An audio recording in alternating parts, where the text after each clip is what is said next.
Ciao, allora, con Casteltesino alle mie spalle, oggi andremo a fare il passo Broccò.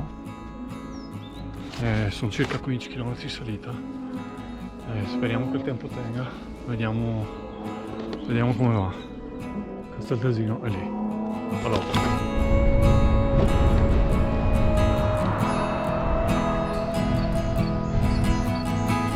Casteltesino laggiù.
Si porta un po' più alti,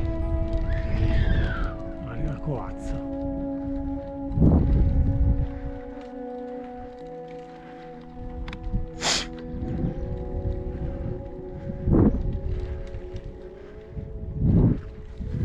Bene, arrivati al passo Broccò, è stata abbastanza impegnativa. Lì c'è il passo, sono voluto salire un po' su perché veramente qua la visuale è pazzesca, non c'è niente da dire,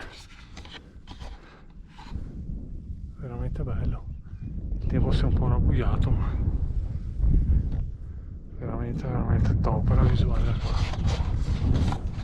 Quindi passo Broccò da Casteltesino, appunto ci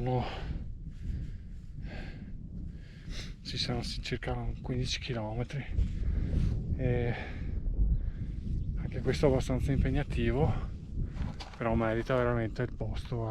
Insomma, avete visto anche delle immagini venendo su, è veramente bello, veramente bello. Adesso farò un po' di discesa, andrò verso laggiù, dovrebbe essere Canal San Bovo, e niente, questo è quanto e ci vediamo, ciao!